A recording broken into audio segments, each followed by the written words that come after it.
Dr. Diane Hirshberg.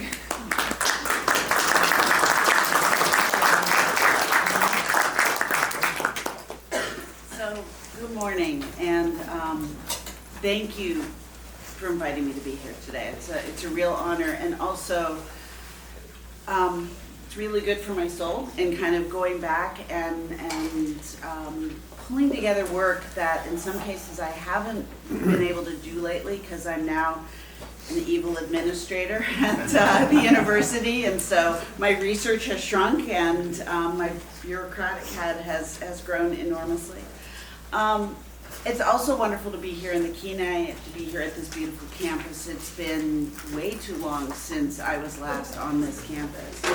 And then I also want to acknowledge that we are on the traditional and unceded lands of the Kutnutana, I practiced it and then I blew it when I get up here. Kutnutana Denina, and also thank the Kenichi Indian tribe for their stewardship of the land, and also of course for the beautiful performance last night. So one of the issues when we think about colonization and its impact on schooling is that it reconceptualized the idea of education and learning as something that only happens in places that are defined as educational settings, often by outside entities. So I still am struggling to find a language for describing knowledge sharing and learning that doesn't privilege just that perspective and one set of pedagogical approaches and epistemologies over another, and it's not easy. So back to the history of schooling in Alaska. Even though the title starts with Sheldon Jackson, he wasn't the first to bring formal Western schooling, it's not even Western because this is Eastern when we talk about Russia, but bring formal schooling to indigenous peoples in Alaska. And of course the initial contact with non-natives began for some, under Russian occupation in the late 1700s. So the first formal schooling in this region was initiated by Russian Orthodox priests who began teaching Yupiks and Unangak to read religious texts. But unlike US missionaries, the Russian priests learned native languages, they created alphabets, and they developed texts in these languages. The Russian commitment to formal schooling in Alaska actually increased in the 19th century. And by 1868, there were 17 schools, and largely these were due to the efforts of Father Ivan Veniaminov. He was so successful in pressuring the imperial government to support education that until 1905, Russians continued to spend more money on Alaska schools than the US government. As you all know, Russia sold Alaska to the US in 1867 in an agreement that made all non-Russian inhabitants of the territory citizens of the US, except for, and I quote, the uncivilized native tribes. For the first 2 decades after the sale, little changed for indigenous people of Alaska, and outside of some of the indigenous peoples in Southeast, very few were aware of this transaction. And I would say that to this day, those who were not brought into the transaction also do not see this as legitimate, but that's a whole nother story. The population of non-natives remained under 700 throughout the Russian period and into the early years of the territory. From 1867 to 1884, Alaska was under the control either of the US military or the US Collector of Customs. And during this period, Congress failed to provide mechanisms either for local government or for education, leaving the latter to the American missionary movement and the Russian Orthodox clergy, who did stay for quite some time after the sale. So again, missionaries were the first American teachers in Alaska. The dominant beliefs of those holding political power in this region in terms of the US governance were conservative and Protestant. They supported a general policy toward indigenous peoples of assimilation into white American society. The initial goals of formal education in the North were to Christianize and civilize, in quotes, I say, natives in order to accommodate the economic and cultural needs of the dominant Western society. And, you know, many of us talk about the importance of the separation of church and state, as written in our federal constitution, But the Reverend Sheldon Jackson began his career in Alaska as head of the missionary movement in the territory and then became the U.S. government's first general agent for education in Alaska, and thus the most influential person in the early development of schooling for Alaska Natives. And his attitudes toward Indigenous students shaped the system for decades to come.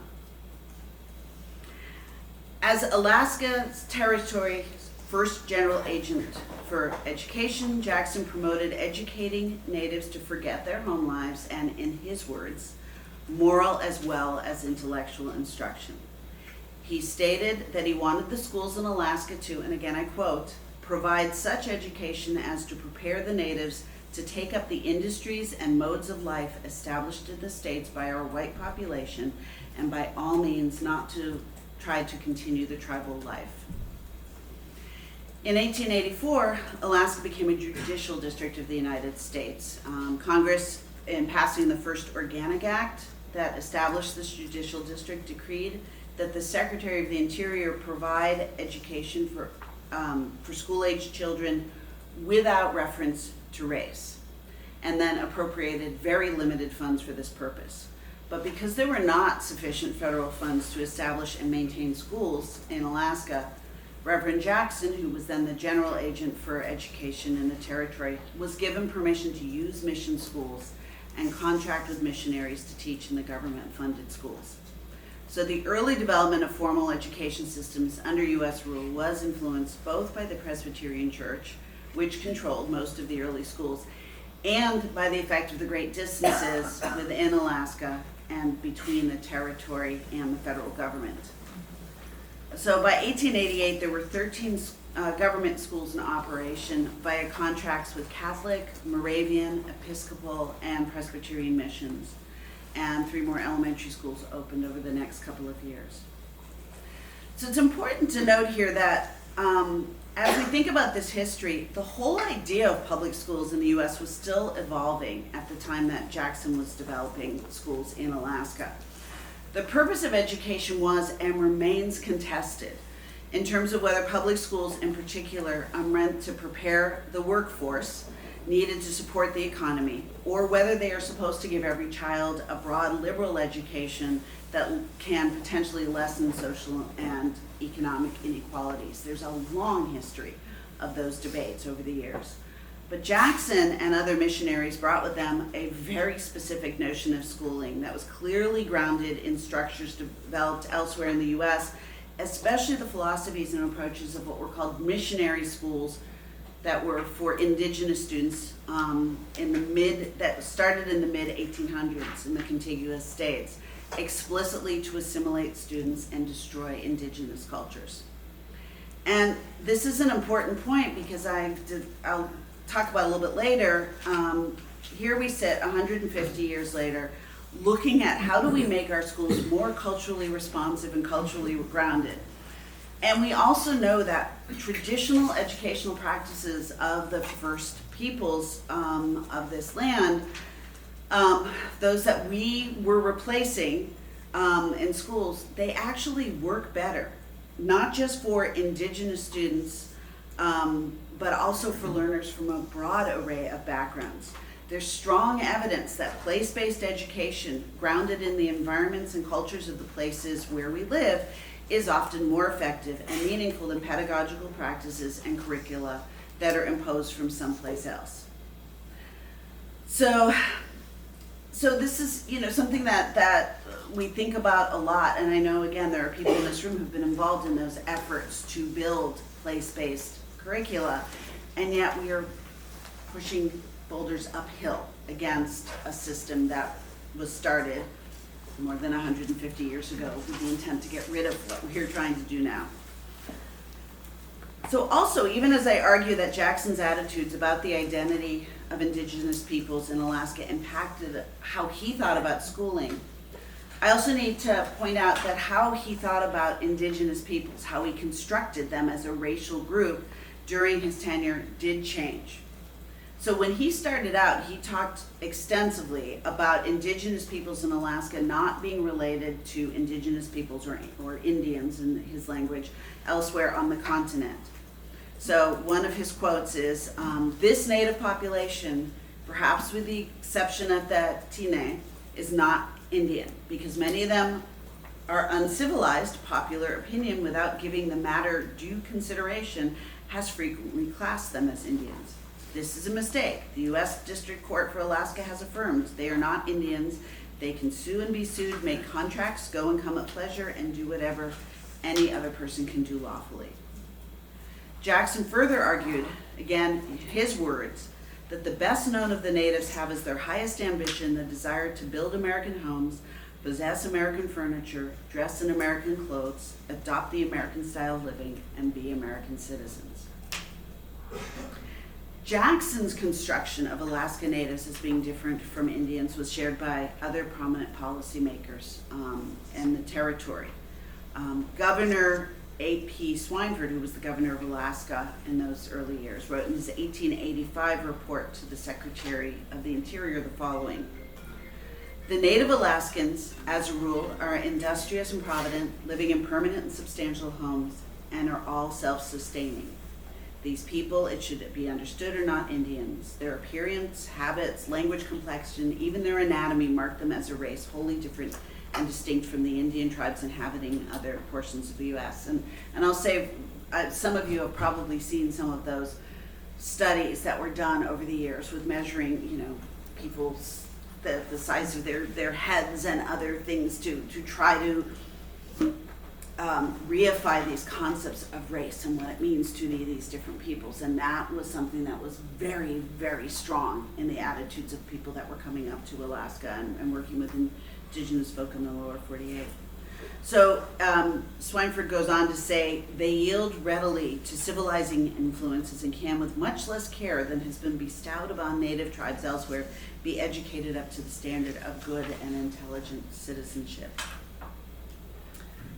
So still early on, there were also those on the federal level with very, very negative attitudes toward indigenous cultures. The U.S. Commissioner of Education, in his 1871 and 1872 reports, called for establishing schools for Alaskan and Aleutian students because he stated there were otherwise no provisions to save its children from growing up in the grossest ignorance and barbarism. So this is an attitude that was across our nation in our leadership. And if we look at how Jackson defined the purpose of education, he, again, explicitly talked about promoting assimilation into American society. He wrote the following: "It was to instruct a people, the greater portion of whom are uncivilized, who need to be taught sanitary regulations, the laws of health, improvement of dwellings, better methods of housekeeping, cooking and dressing, more remunerative forms of labor, honesty, chastity, sacredness." It just goes on. It was to furnish educational advantages to, I have pages of these statements. But in short, he and his contemporaries believed that traditional livelihoods and subsistence practices were inadequate or wrong, and that the social structure in Native communities, which were quite elaborate, which continue to be quite elaborate, did not constitute, in his view, civilized society. He wrote, "As the people make progress, catch the spirit of civilization, and come under the influences which emanate from the schools, they gradually begin to give up on their old methods of living and adopt the American." And as I said, sometimes I start reading this and it's like I don't want to say these words anymore because it is so painful. And these attitudes were taken across the state slowly. I mean, Jackson was in Southeast, but as contact was made, we had the program in the late 1890s to teach Eskimos to raise reindeer for food and commerce. And so the Commissioner of Education at that time, Harris, described how from 1885 to 1894, the Bureau of Education subsidized mission schools where it could not establish government day schools, and that this was advantageous because mission schools were located in important centers of the Native population, but also because, again, it gave advantages the government could use for the purposes of instructing natives in English language and in the arts of civilized life. And the goals of training in terms of trying to move indigenous peoples, this is up in Nome and Seward Peninsula, as reindeer herders, was to require that natives not be nomadic fishermen and hunters, but instead remain in villages year-round. And so it was a program that forced natives to give up traditional subsistence lifestyles, including activities like summer fish camps and other seasonal travels for hunting. And then another goal, and this, again, I'm quoting, was to render natives useful to a white population, which would eventually come to central and northwestern Alaska. So contracting with missions for educational services in Alaska was the approach when the population of non-indigenous people was small and native demand for schooling was low. But with the gold rush, the situation changed, as many of you probably know better than me, as many, many more white people were moving to Alaska. Their opposition to mission schools was growing. And so as we flip from having 5 times as many indigenous people as non-indigenous people to having non-natives outnumber indigenous people in 1900, there was new federal legislation that provided for the incorporation of towns in Alaska and the establishment of school districts for white children within the incorporated towns. These racially specific schools were created despite the 1884 law that mandated schools without reference to race. A 1905 law known as the Nelson Act for Senator Newt Nelson further strengthened separate schools. It created the Alaska Fund, generated by license fees collected outside of incorporated towns. And while most of the money went to road construction, this feels familiar now, 25% was designated for the establishment and maintenance of schools for Indian and Eskimo children, by, again, their definitions. Thus, and again, I'm going to quote here, one system was devoted to the education of white children and children of mixed blood who lead a civilized life, while the other served uncivilized Alaska Natives. Native education remained under the Secretary of the Interior, while the territorial government oversaw education for non-Native children. As a result, there were often 2 schools, one federally funded and Native, one state funded and white, in the same city. Government contracts with mission schools were phased out by 1905, though government teachers in some places were assigned to mission stations because they had the facilities within which to teach. In 1917, the federal government relinquished its remaining control over schools for white children in Alaska and transferred that to the territorial government. But Native schools remained under the Department of the Interior. Eventually, though, even though there were no provisions for Native students specifically in those territorial schools, more Native children were enrolled in territorial schools than in the federal schools. But that has as much to do with geography as it does, because you had a lot of the states still had indigenous peoples living in small, remote areas, and there were no territorial schools or non-indigenous peoples living in those places.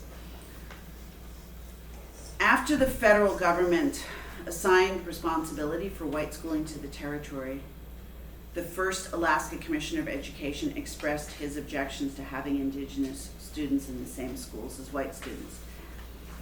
And again, I have his words, but I had to stop reading them. But he wrote at length about the need to keep the children separated. And so separate schools were maintained for another 4 decades in this state.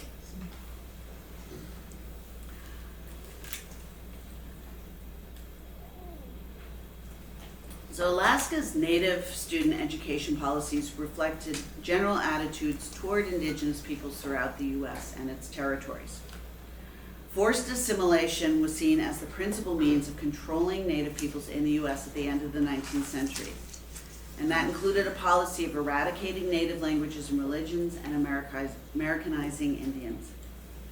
At the same time, indigenous peoples in Alaska had fewer rights than non-natives throughout the country. And it wasn't until the Indian Citizenship Act of 1924 that Indians, including Alaska Natives, were granted U.S. citizenship. The Merriam Report, a study of Native education published in 1928, resulted in a realignment of federal responsibility for Native education. And in 1931, Alaska Native Education Affairs were transferred from the Bureau of Education to the Department of in the Department of Interior to the Bureau of Indian Affairs. In the early 1940s, the BIA formally adopted a policy of assimilation for Alaska's indigenous peoples, as they had previously for American Indians elsewhere in the contiguous U.S. So, one of the most devastating tools in the effort to assimilate indigenous youth in the U.S. was the boarding school. And I know many of you heard about it. There's a lot of attention now to the national tragedy of boarding schools as well as in Alaska. The Federal Bureau of Indian Affairs developed the boarding school system for American Indian students in the 19th century with the explicit intent of assimilating these youngsters. By 1881, there were 68 boarding schools throughout the country serving almost 4,000 students. So that's in addition to those missionary schools that I talked about that started a couple of decades earlier. In the early part of the 20th century, academically talented, as defined by someone else, Alaska Native students were sent to vocational boarding schools outside Alaska. But these students had largely unsuccessful experiences. And in the 1920s, the federal government created 3 vocational boarding schools for natives in Alaska. For 2 decades, those schools functioned as the sole BIA-operated secondary education option for Alaska Native students. But they fell into disrepair and were closed.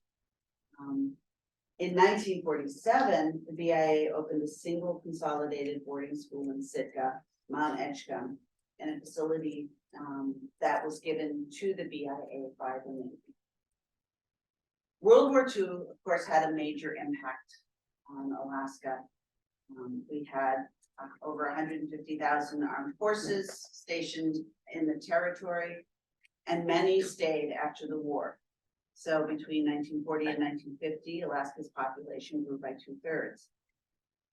After the war, Bureau of Indian Affairs officials no longer assumed that Native peoples wanted to remain in their villages and began redesigning secondary education options for them via boarding schools. In 1949, the superintendent of the Bureau of Indian Affairs stated his support for programs which removed natives from their villages and urged Native students in boarding schools not to return home because, he told them, his communities cannot support them. However, until 1966, students who lived in rural communities that did not have local high schools actually had very few options for secondary education. Mount Edgecombe was the only public boarding school in Alaska offering a secondary education to Native students who didn't have access in their own communities, and that was a majority. Then there were options, there were church-run schools, St. Mary's Catholic School, Copper Valley at Glen Allen, Covenant, and Unalakleet, other spots. But for a lot of students, when Mount Edgecombe was full, those other boarding schools were not without cost. So that's also an important point. You had to apply to get in, and you had to provide some form of either payment in cash, or some of the students also paid through hunting and other service. But when Mount Edgecombe was full, many Native students were simply sent to boarding schools in other states, including Chumala Indian School in Salem, Oregon, and Chilocco Indian School in Chilocco, Oklahoma. At one point, over 1,000 children from Alaska attended these out-of-state boarding schools. The BAA also operated the only public K-8 and then later K-9 boarding school, the Wrangell Institute in Wrangell, Alaska. And I'll circle back a little bit, but the Wrangell Institute truly is probably the single darkest chapter in education in the state. And there are other reports if anybody's interested in digging in, I can you access those. In 1966, the state of Alaska increased options for Native students by establishing a boarding home program in which Native students moved to urban areas to attend school, and they lived with families that were compensated by the state. In the late 1960s and early 1970s, the state of Alaska also opened 3 regional boarding schools for secondary students in Nome, Kodiak, and Bethel.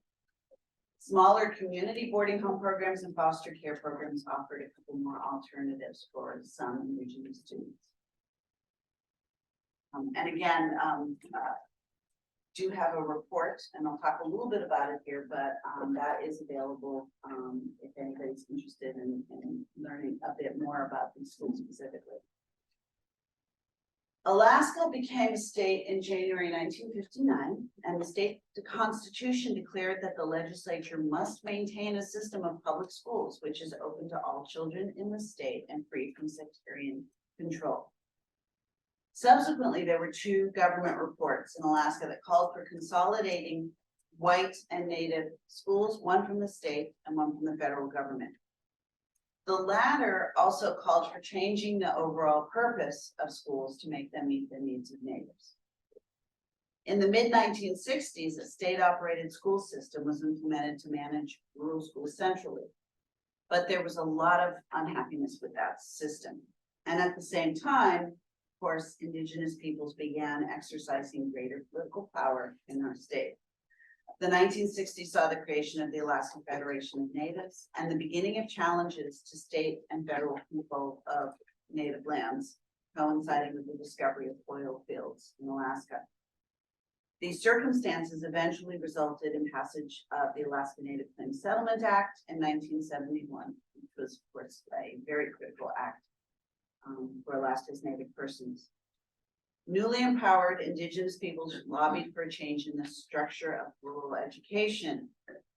In the early 1970s, the findings of a study on how the education system could better meet Native educational needs, combined with this political pressure, resulted in legislation reorganizing the administrative structure of the school system, and rural schools were placed under the Regional Educational Attendance Areas, or REAAs, which we still have today.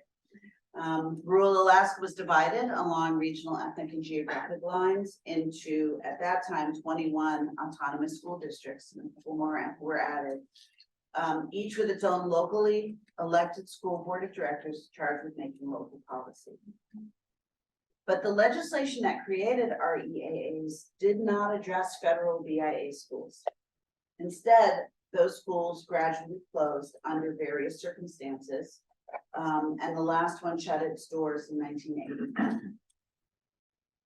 Other efforts at school reform for natives and during the same period were less successful. In 1970, the Alaska legislature asked the State Department of Education to develop culturally relevant programs for Native students. So now we're talking just 100 years after the missionaries were explicitly trying to eliminate the culture and languages of indigenous peoples.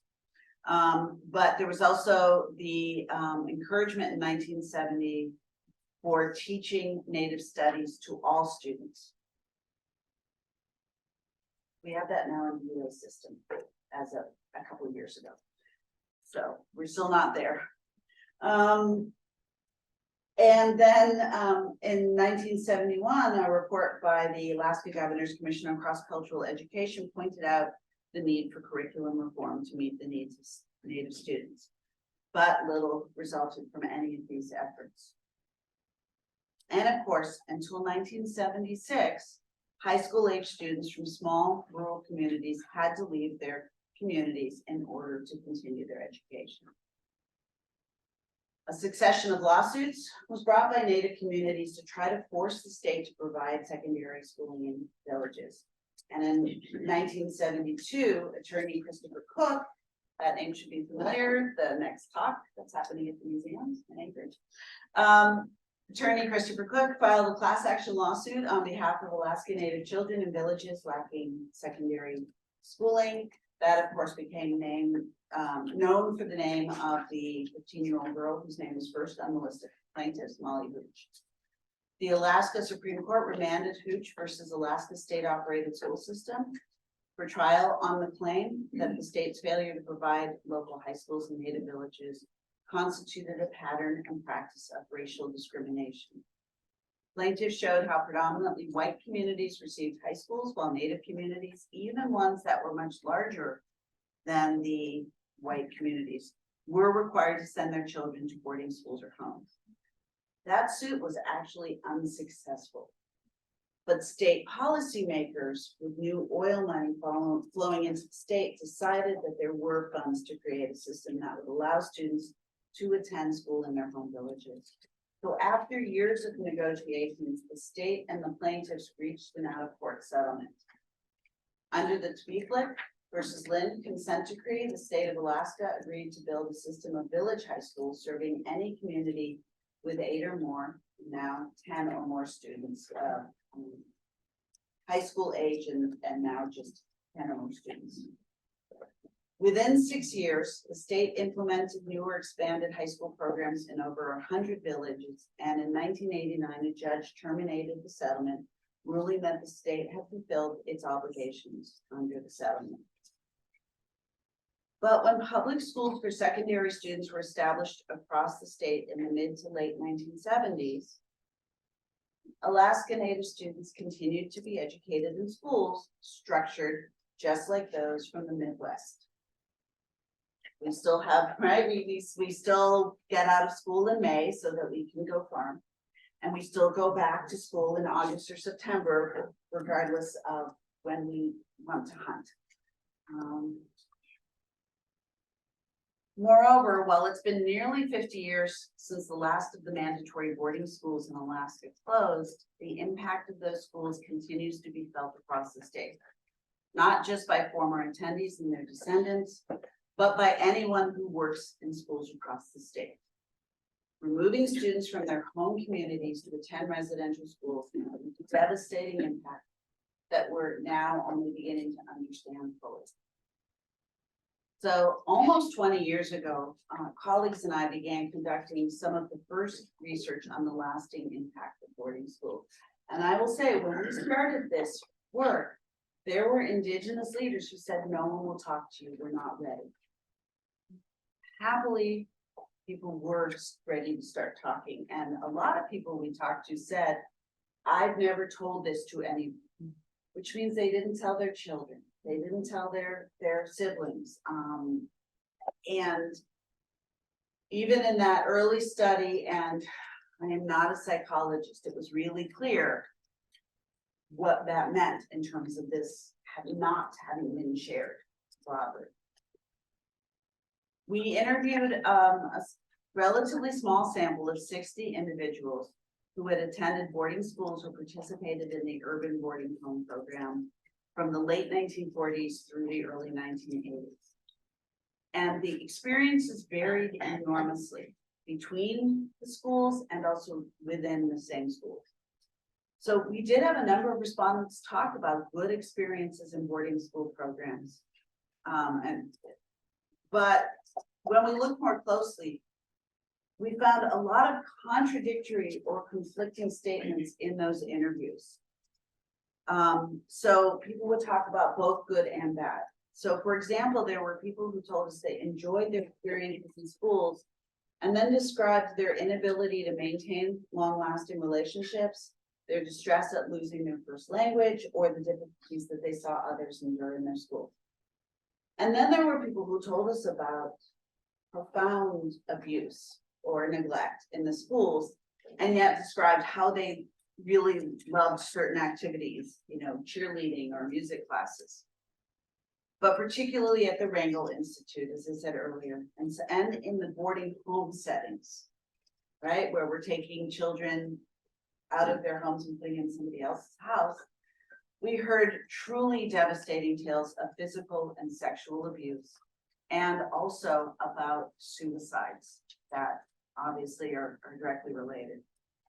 And again, those were not universal experiences. Some had very positive careers at these schools, but there were clearly many young people who suffered. And our respondents themselves talked to us about the lasting impacts, from feeling estranged from their families to losing language and cultural practices and suffering from identity conflict. A lot of stories about going home and having missed key events, key practices that when you are 15, you should go do X, Y, or Z as a young man, as a young woman, and not getting to do those things. Or having their grandparent pass away and not finding out for months or years, because their mail was censored. And of course there weren't phones or other communication that we have now.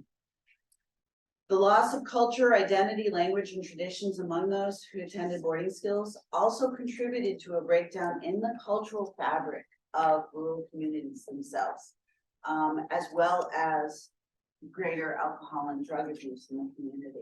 I remember one person talking to us this story about their mother being pregnant and their mother and father jumping on a snow machine to go to another village to get groceries, and on the way back realizing that they'd forgotten the ice cream and had to go back and get it. And it was told in this very loving way about father and mother. And then the next story was about being taken away to boarding school, coming back, and their parents were at that point substance abusers. And so that sense of, when every child is taken out of the village, what that does to the fabric of the village and the communities. So again, any monolithic view of the outcomes of these Molly Hooch boarding schools it's not an accurate view, because they were not so successful as to be wholly responsible for the success of generations of Native leaders, even though that is one of the stories we hear regularly. They were also not so bad as to have created all of the challenges that face rural schools, but they were both good and bad. Boarding schools provided access to education, exposure to the broader world, an opportunity for students to meet peers from all over the state, and in some cases from across the nation.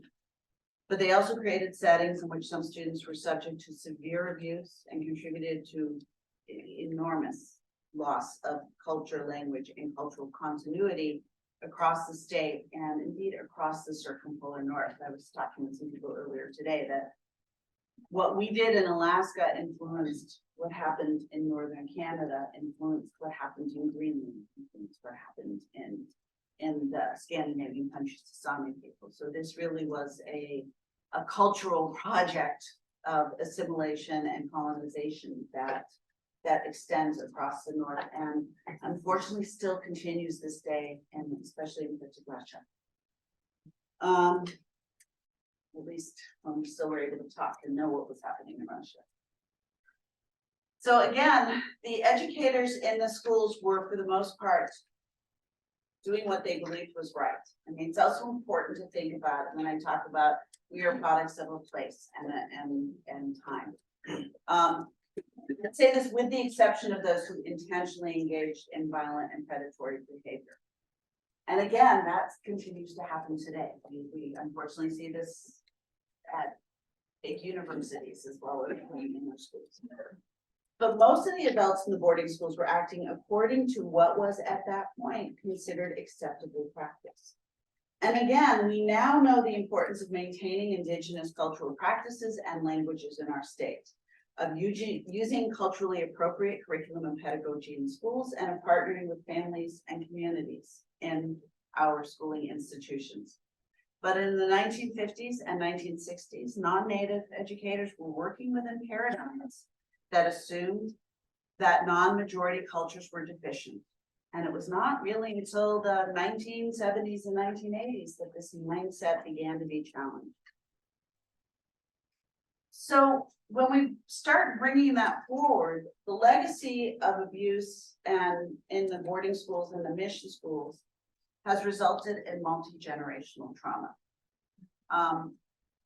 There is some really interesting work about actually trauma being within physiological, that it is passed on in that way. But also, we're just not far away from it here. I still hear stories of, well, first of all, I hear non-Native educators say that there are indigenous parents, indigenous communities don't care about education. But those parents, the elders in those communities, tell their own stories about how the schools are not a welcoming space. Or don't feel like a safe space. And it may be a real thing with that school, or it may be this legacy of what they're carrying, that trauma in their system. But we still have elders around the state who tell of having their mouths washed with soap for speaking their heritage language, or about having the back of their hands bruised because they were whacked on the back of their hand for speaking their language in the schools, or were forced to stand in a corner for hours on end. It's really recent history, and it impacts the relationships of parents and children in the schools now.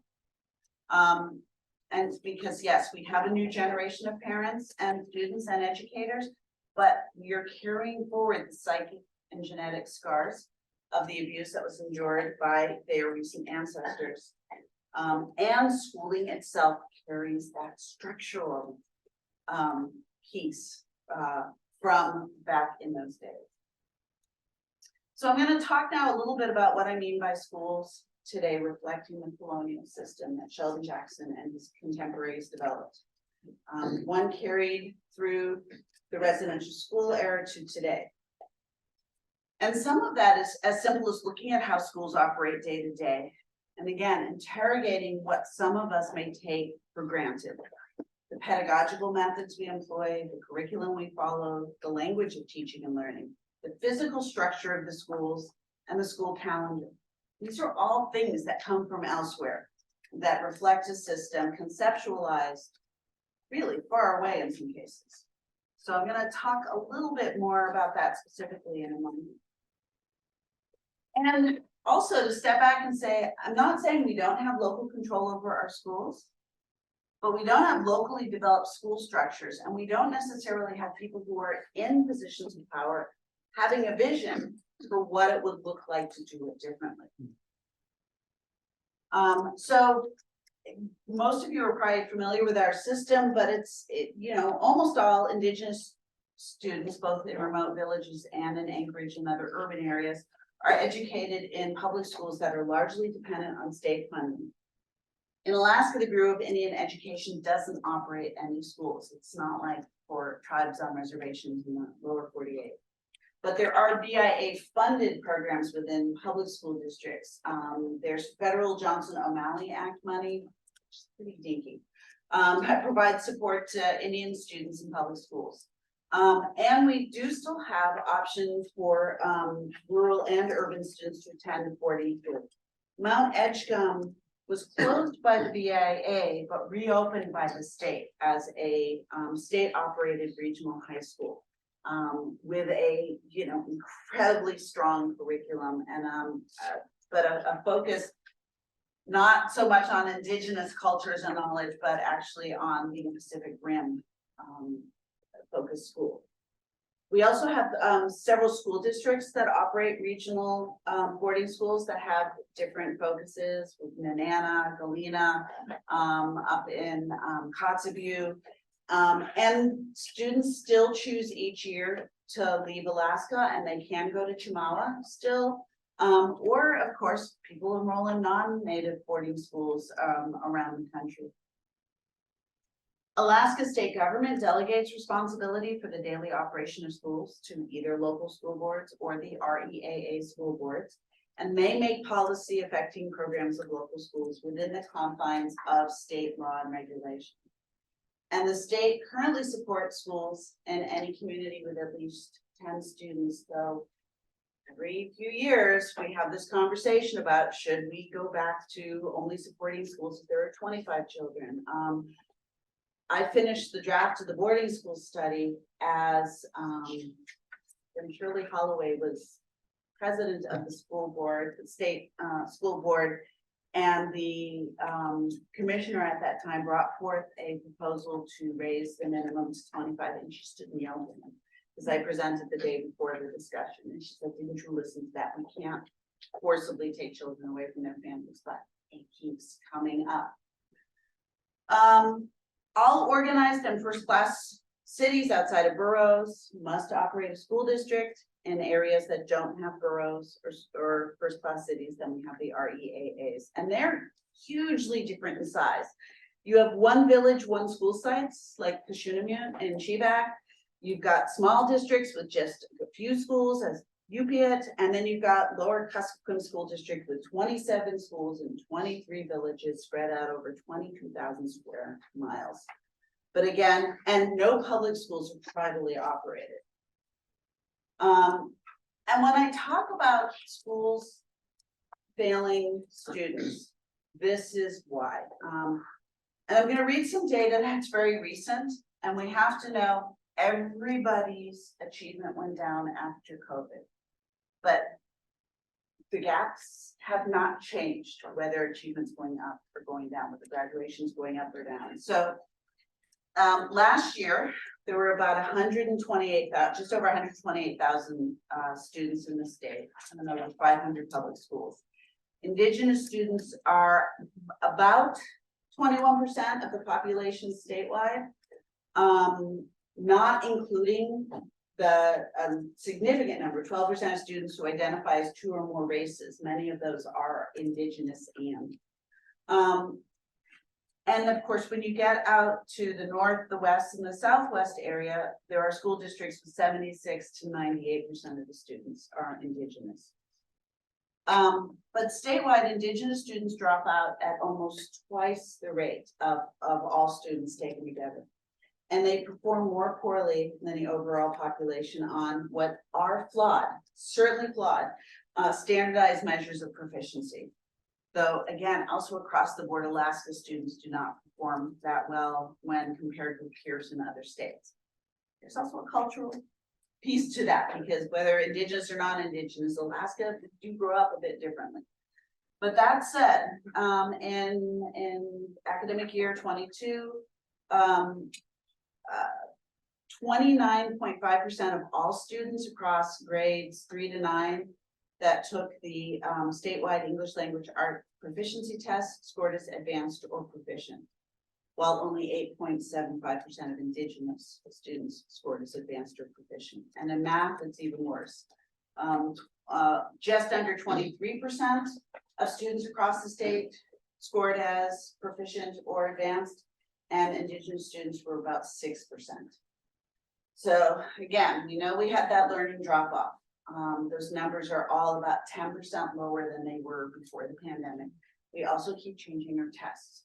So there's also always a dip. But what's important here is that gap never seems to change. Graduation rates also indicate that schools do not serve Indigenous students well. Statewide, the Indigenous student, Alaska Native student graduation rate was about 68%, while for all students, it was about 80%. Now again, standardized tests and graduation rates are a poor measure of student learning.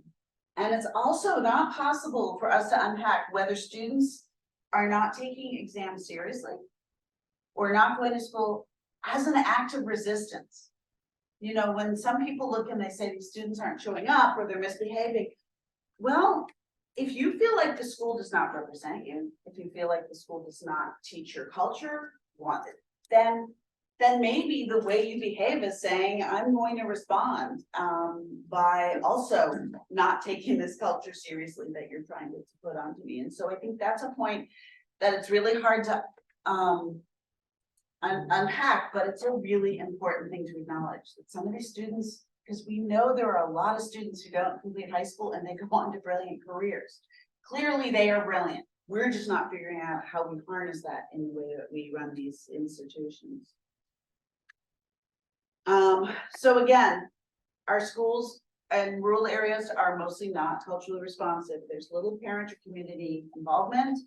And we see a lack of parental engagement as often cited by teachers and administrators as a cause of poor achievement. But at the same time, many non-Native educators don't see Indigenous parents as partners in educating their children. And they don't see that they bring with them knowledge that's important to share, but rather parents go into the classroom and they're asked to, do tasks, right? Count things, fold things, cut things, help kids, but it's not about bring your knowledge in. When across the state there are brilliant people with much knowledge. As I mentioned before, schools operate on a traditional calendar, which allows students easy participation in summer subsistence, but not in spring and fall hunting and whaling. And then in classroom, educators generally do what I'm doing. They use Western ways of teaching. I've been in a classroom in a rural village with 3 children and someone standing at a lectern. And he was entertaining. It was a great topic, but you could sit in a circle and share. The curriculum is driven by state content standards, and much of our curriculum relies on materials developed outside the state. National as well as state forces contribute to the current situation. We're always having to deal with federal accountability requirements and then how the state chooses to implement them, including these accountability tests. And self-determination in education doesn't remedy the situation because there's so much more to do than simply say local communities are going to run the same schools. I did work a while back with Lexi Hill and Tim Argentsinger, and we were looking across the globe at how places like Greenland have achieved more self-determination. And one of the challenges is what we carry with us from our own experiences. So Inuk teachers in Greenland who attended school in a Danish system struggle to adopt new ways of teaching and interacting with students because of their background. They often have to go through what my friend Abiyaya Lunya calls mental decolonization. It includes coming to the realization that even as Indigenous educators, they were raised in a Danish colonial school system that treated their cultures, knowledge, and educational practices as lesser than the Western system. Only once they've unpacked the abuse of the colonial school system on their psyches and recognized the value of their own knowledge from their cultures, families, and places, can they then move toward creating something new. So, but that's not part of the narrative in Alaska broadly, this idea of all of us as people who have been through a colonial system, whether we're part of the dominant culture or the colonized cultures. We don't talk about that. So then we look at proposals to fix the failures of the schools. And we hear this repeated and broken record. A lot of the failures are blamed on the teaching workforce crisis, that we struggle to attract and retain educators. Our in-state teacher education programs have never met the demand for educators statewide. And of course, we lost the largest program when it closed at UAA. And rural districts have primarily had to hire teachers coming from outside the state. But that's not the whole story. Again, yes, annual teacher turnover rates of 20% to 40% and higher in rural districts definitely impacts students' academic and emotional well-being. High teacher turnover strongly correlated with lower achievement. Turnover forces students and communities to repeatedly rebuild rapport, connectivity, and trust with their newly recruited educators. And new educators who come into rural and Indigenous communities face challenges of working with students from unfamiliar cultures and navigating the challenges of working in places, often with very different living and working conditions from those where they were educated to teach. And I've been spending some time in Arctic Village and Inutai. Arctic Village has a gorgeous new building. The Inutai has the old school building and teachers still live in dry cabins. It's cold in Inutai. It's 30 and 40 below, even with climate change in the middle of winter. And this is what we do with new educators who, come from Minneapolis. So, clearly the status quo isn't working, and we need to do something different. At a minimum, we do need to find a way to nurture effective teachers who will stay and become rooted in diverse ethnic, cultural, and linguistic fabrics of our classes and our communities. Schools and communities can take more intentional actions to support our current and prospective educators and help them succeed, having community mentors, encouraging parents to get to know teachers. I mean, one of the problems we have is a new teacher shows up and the community assumes they're gonna leave in 2 years, so they don't want to invest the time. The teacher then says, no one here cares about me, I'm leaving. So we have a vicious cycle in many places. But again, this is not dealing with that fundamental issue of a system that has never reflected local cultures, epistemologies, and ways of teaching and learning. So the lasting legacy of colonization extends beyond the loss of language and culture that many recognize. It continues in the fundamental structure of schooling system in Alaska and elsewhere in the US. And, you know, as I noted earlier, the ways that knowledge was transferred and shared before Western schooling was imposed was quite different from what is practiced today. It revolved around sharing knowledge needed for survival, learning that also followed seasonal and subsistence practices. It's not that all formal schooling is bad, and it's not that we should romanticize learning from before, but we need to look at a system that follows a schedule that doesn't make sense, that interferes with critical place-based learning opportunities, that keeps students in schools when subsistence cycles would dictate that they should participate in these really important activities, from moose hunting in September in the interior, or hunting for migrating birds in April, which is exactly when the standardized tests are offered. Also, not just the pedagogy, but who the state says is an approved educator capable of sharing knowledge within these institutional settings. With just a few exceptions, it doesn't allow for local communities to determine who should be considered an appropriate educator for their context. And it fails to acknowledge the value of the knowledge held by elders or others who are considered knowledge bearers in these communities. We also haven't had healing from the abuses of the boarding school system. There hasn't been a truth and reconciliation process. Yes, First Alaskans Institute and the Alaskan Heritage Centers both have processes underway, but we haven't finished these. The federal government has not made reparations, and it took until 2018 for Governor Walker to be the first to apologize to Alaska Natives, as he said, for the wrongs you have endured for generations, for being forced into boarding schools, for being forced to abandon your native language and adopt a foreign one, for erasing your history, for the generational and historical trauma you have suffered. But unfortunately, he made the apology and then lost the election, and he didn't do anything. So instead, we have this track record of multiple generations of students for whom schools simply do not produce the outcomes that benefit all students in realizing their potential and therefore damaging their state. And so I know I want to allow some time for questions, and I do want to share, though, that there are Canadians having the same conversation, perhaps a bit ahead of us. I really like, there's a writer named Tony Rolla who talks about decolonization of education therefore requires much more than indigenization of the curriculum and instructors, since inclusivity has been a strategy of promoting Indigenous attendance and success in non-consensual assimilative contexts of state schooling for almost a century. He says, rather, decolonization appears to require rejection of the colonial premise of non-consensual education entirely, of compulsory attendance, classroom management, and imposed assessment as the chief mechanism of assimilation.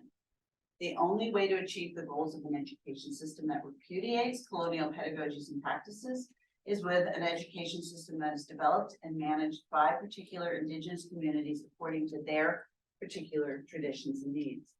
And so that takes us to this current conversation about tribal schools. And we are having that conversation, and our governor has supported it, but the way it's being done doesn't look like what Rollo is talking about. It looks like here's a narrow box within which to work, and let's see if we can make this work. And I am not sure how it's going to come out in the long run, if we're really going to allow tribes to decolonize the education in their communities in the way that Mr. Rollo talks about. But it's also it's hard to recapitulate or reform an education system that has such deep and ongoing roots in colonization and assimilation. There's not a simple reset button. So we really have to completely rethink, reform, and rebuild from the ground up to decolonize a system where colonization and assimilation has proliferated so deeply on the tundra and in policy arenas and thinking and in communities. So we need to think about how we disrupt these narratives, the narratives about the lack of teachers, as opposed to looking at everybody in a community as an educator who can be involved. To find different ways that we think about how the system can allow students to find success, to continue their own pursuit of their own Indigenous knowledge and skills, as well as pursuing education in places like this that are going to allow them to have the broadest array of choices possible. So it's how do we develop a system that collaboratively produces successful learning outcomes and values in developing two knowledge systems that work together rather than one trying to replace the other.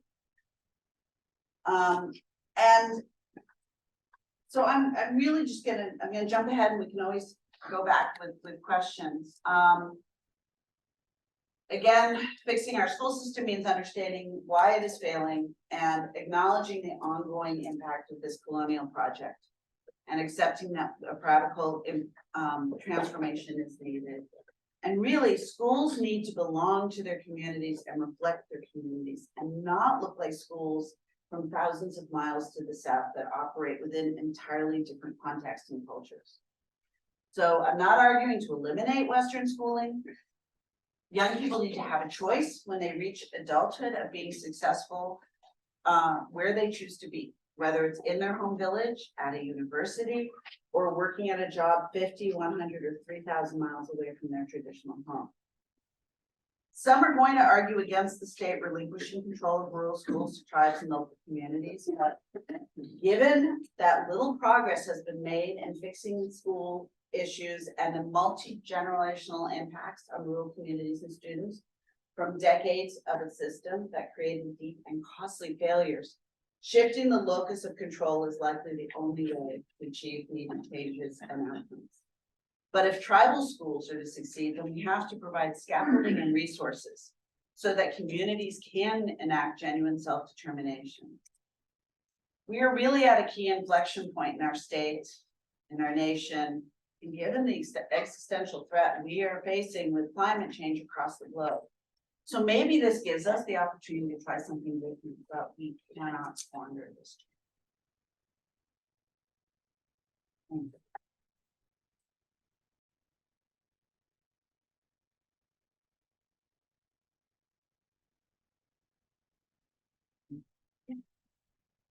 What would you tell somebody that I see a lot of Reddit. I'm moving to Alaska. What would I do? A new educator is going to go to the Yukon Customs. What would you tell them they need to do, think, act, help? So I think I want to both, and we'll be talking with school board members again. A new educator needs to come up here and go to tea and sit with elders and sit with community members and listen. Wow. I used to work in Anchorage shuttling people to a hotel. And somebody's getting ready to move into Alaska. They asked, well, what should I do? I said, find watering holes, sit down with a cup of coffee, and listen. Yeah. And that's really advice. I learned part of this from a friend of mine who was a brilliant principal in Anchorage, and he would talk about going into schools and sitting and listening. That was the first thing. He would not try to change his school for a year. I mean, he would make sure that, you know, nothing bad was going on, but it was really, you probably know Mark Robinson. He would really just sit and make sure that he understood what the parents wanted, the students wanted, and what the teachers in the school wanted before he then came back with all right, this is how I think we're gonna move forward. Thank you. We talked a lot about how the boarding school system disrupted place-based Indigenous education. And I wonder if you could comment on some of the new attempts to incorporate place. And I'm thinking of culture camps Yeah. that exist that bring in even people who have left the native community and are coming back. So it's making kids and adults even proficient in Indigenous skills that have been removed from it before. Exactly. And I'm thinking of the Urban and Nunga camp in Anchorage that brings together people that don't know about the Aleutian Island. So I wonder if you could comment on that and also about the new Mount Edgecombe, which you said is a Pan-Pacific Rim kind of thing. If that, because that's been, if that is still removing people from place, or if there's, and I'm also thinking of the Yupik Immersion School in Anchorage, which isn't about any particular Yupik community, but it is kind of a pan-Yupik thing. So first of all, we do have a lot of really brilliant programs going on around the state. And I'll say this, the biggest problem is we don't think about resourcing them for the long run and supporting them. So you've seen in pictures floating through here, Ayapranalartnavik is the first Yupik immersion school in the state, and that is in Bethel. And actually one of the people in that picture, Panikak Agatha John Shields, is now at UAA building a new Indigenous education program. Brilliant educators. And that's a school where the children start, it's Yupik only until 3rd grade, and then they do Yupik and English dual immersion. And at least for the first group that went from kindergarten through 12th grade, they were the kids who turned out to be the valedictorians and salutatorians at the high school, rather than the kids who'd come through the English speaking all the way. There's a lot of evidence that really high quality dual language programs create people with much more elasticity in their brains. I mean, being bilingual or trilingual, you know, while our European counterparts seem to be better than us, because we are so convinced that we should just do English only across this country that we damage ourselves and our prospects. But also, of course, the value of heritage languages that contain knowledge that is really hard to translate into English. I always love when, you know, I have a friend who's speaking their Indigenous language and then trying to explain to me a concept that it's just what it is, but explain it in English words, I'm gonna only get about half of it.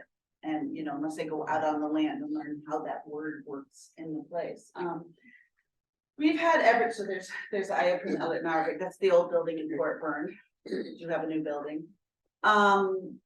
We've got one of the painful ones is we have the Newbuck learning framework that was developed on the North Slope. And then a succession of superintendents who came in and kicked out the people who developed it, and now it's back. But it's been, again, this idea that what was done there was all of the communities were consulted to say, what does an 18-year-old who is educated as in a person also in the Western Sons, what do they look like? And there's both this beautiful graphic and this set of goals and outcomes. And then it was, how do we build a curriculum grounded in both the Western schooling, but especially in community schooling, and bringing in elders and bringing in knowledge bearers. How do we make this happen? But again, you have these beautiful, brilliant educators who were pushed out by non-Indigenous people who, in one case, was a superintendent who was pretty successful in his old school district, but made the comment that I'm gonna go and fix a place that's not working. And it's like this missionary attitude.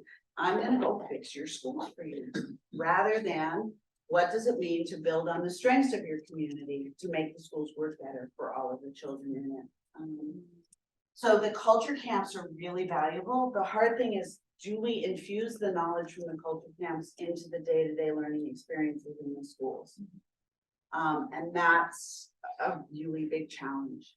And I have not seen that completely successful. I know in St. Mary's, the former superintendent married into the community. That helps too, because he's like he can go out and take the kids hunting, and then you come back and, you know, you dissect a bird, and that's science, and you do art about the time on the tundra. And, you know, if you're in a whaling community, my God, you can read Moby Dick and talk about what did it mean to have Norwegian whalers come up to the North Slope.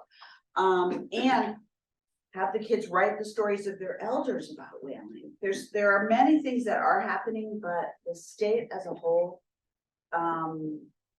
it's not consistent, and it doesn't. You'll get really beautiful programs that a new leader will come in and cut it, or state budgets will cut, and people will have to retrench back to what's the cheapest, easiest way we can do. Just that one quick response on Mount Edgecombe is that I always appreciate Paul Ontuga pointing out that Mount Edgecombe is proof that every single child in this state is brilliant. We just have to tell them that. We just have to expect it of them, and we have to give them the opportunities. Mount Edgecombe does not, I have not looked recently to see if they are actively teaching Indigenous languages, but they were actively teaching Japanese. And they're taking kids down to these phenomenal experiences in marine science down at the Scripps Institute, and involved in all sorts of pieces.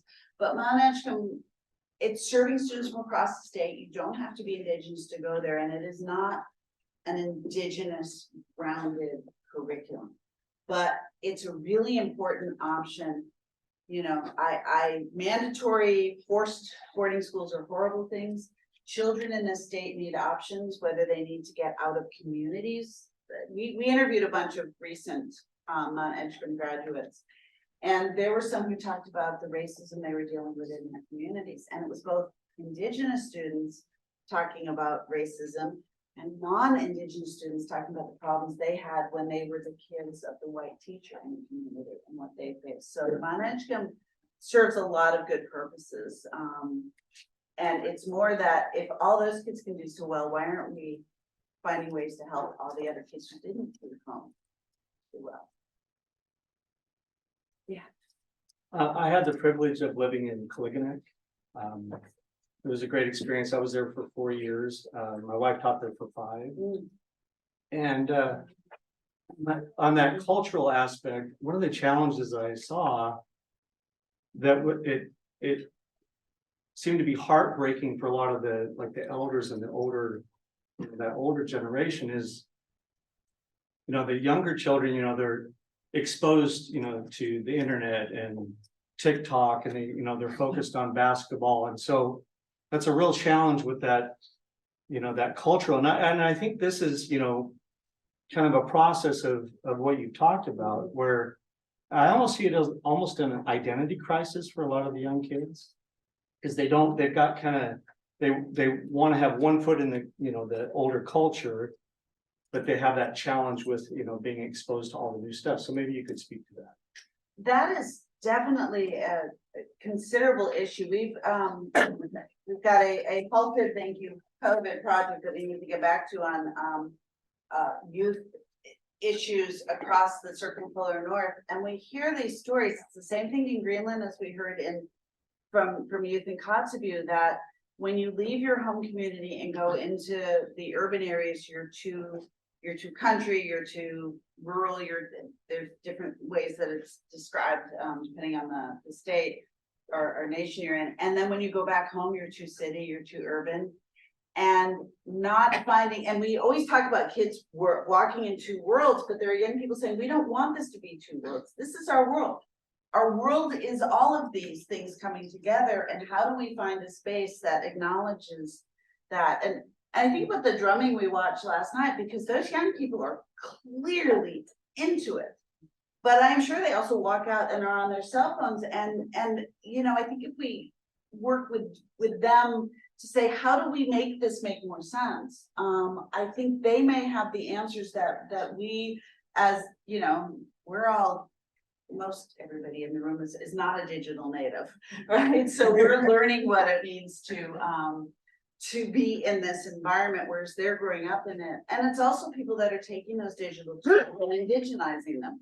You know, whether it's online language programs that are being written by young Indigenous peoples, or using the music to able that there's these brilliant Sami rappers who are rapping about decolonization in Finland, and so bringing those to say that it doesn't have to be a conflict, but we have to think differently about it. Identity is fluid. You know, I meet hunters, white hunters who go out and say, well, if they want subsistence rights, then they have to stop using modern technology. And I want to look at them and then say, okay, so you need to go back to doing a muzzle loader with, you know, all like that, because we are all evolving. Our cultures evolve, and our language evolves. So how do we evolve in a way that allows us to still be whole human beings? I saw him in the back. Do you consider the Keynote Peninsula rural? Like it. So Keynote Peninsula is a really interesting mix, because if I think about the school district, there are tiny villages that you can only get to by a skiff or a small plane. And then we've got Soldotna that I can drive to from Anchorage, and you know, there's the Three Bears up the road. So I think it is we struggle with this, that this is both, that this is a place that encompasses both rural and remote and ex-urban, on the outskirts of urban in one. The Matsu has the same issue, even though I believe the Matsu doesn't have any schools and villages that are, no, they do. I think there are some that are not road accessible, but I do, you know, 80% of Alaska's communities cannot be reached by a road attached to the rail belt. And those are the communities I tend to think much more about when I talk about rural and remote. Although in Southeast, some of those communities, you know, certainly Juneau, Sitka, and Ketchikan are pretty big places. So even though they're not attached to the rail belt by road, I also don't consider those rural and remote in the same way that I do some of the other, like Cape. It seems like you talk about a lot of these problems really due to administrative issues. But as an Indigenous scholar and person, and I think academia is really hard not only to progress in the job, but also just to be heard as an Indigenous person. And so how do you think you change the administration who is so resistant to listening, first of all, or even just, you know, taking the time to understand what these differences mean and how to empathize with people that are so unlike themselves? I think if you can get an administrator out of their building and onto the land, I mean, I think that is one of the first pieces is can, and it's really hard, can we get them out to a community, to one of those communities that is not attached, in a small plane? So, I mean, not known, but getting them out to Teller, or getting them out to Venatire, and to, again, sitting and listening. I think that is one of the challenges. We have a lot of very well-meaning people who think they are making decisions that are in the best interests of all the people on their campuses who really don't understand it. So land acknowledgements is a really easy example of just how far we have to go. That when I was faculty president, I was the first person to bring a land acknowledgement into our faculty senate. So not even high level administration, but you know, the rest of the campus. And then the chancellor asked me for a copy of it, and they began doing them at graduation. we now have a chancellor who keeps asking the one Indigenous woman who sits in the cabinet to do the land acknowledgements. She's Unagan. She is not from Anchorage, so her doing a land acknowledgement including the land is the same as me doing it. And I keep, and she just, we're all keep saying, Michelle, what do we do? And she's like, tell the chancellor, but he just, and this is somebody who grew up in Anchorage, you know, he's an Alaskan, but that mental decolonization, we have a long way to go, and I wish I had a better answer, but it is really painful. It is really, when I was in this, I used to be jointly appointed in our College of Ed. And our dean drove out 3 Indigenous educators. There weren't that many. And rather than starting with how do we make this successful for you, because the value is here. Thank goodness we have a different dean now. And, you know, I think Garth's expertise is being recognized, and we're trying to transform education, but we still have a long way to go in not tokenizing and in doing the work we need to do in order to make the space to transform the institution. Yeah, I wondered if you'd say something about, there are some programs in school districts that orient the teachers into the community that they are arriving in, and as well as some that are sending urban teachers out to, and, you know, out to villages and bringing village educators into Anchorage, and yeah, we got that. So, so first of all, the Rose Urban Rural Exchange and other related programs. My husband actually did the Rose Urban Rural Exchange out to Cheevac. But I will say, one of the issues is the Cheevac community is wonderful, but the administrator in the school at that point was not. He was one of the succession of cowboys that they had brought in. And literally, I'll tell you the story over later, but I mean, so one of the challenges we have, because we have graduated so few Indigenous educators, and because we are so stuck in a particular credentialing way, is that most of the school districts end up with outside administrators at the superintendent's level and at the school district level. So you have people in the community creating the camps, participating in the exchanges, and then you still bump into a dude from Montana, just like the whole Montana pipeline thing. And it doesn't allow for transforming the system further, and in some cases worse than that, in terms of behavior towards some of the local community and the educators. But we do have a bunch of the exchange programs that the Alaska Humanities Forum has run, that the Alaska Native Heritage Center and others are really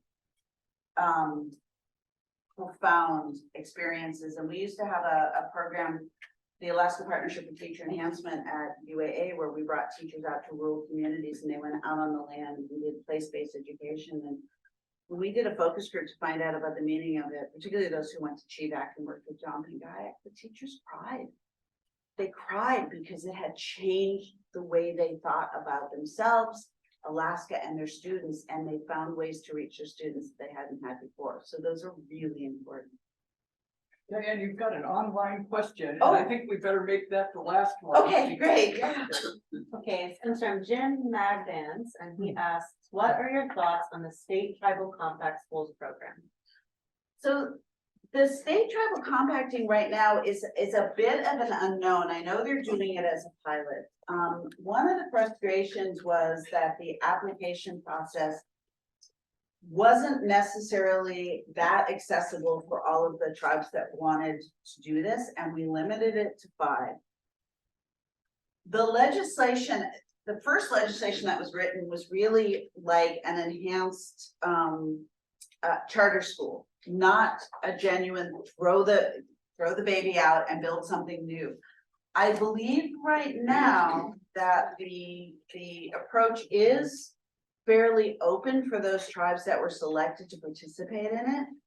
But we're so early into it, we don't really know what it's gonna look like in the long run. And what worries me is that we're going to come back as a state with some set of bureaucratic rules and regulations that are gonna make it hard for tribes to truly enact their vision. The other piece is, they picked a really amazing group of tribes and educators to lead in the first 5. But it's how do we make sure that they have the resources they need to really move their visions forward? And again, are we willing to make that commitment in a sustained fashion? And we just don't know yet.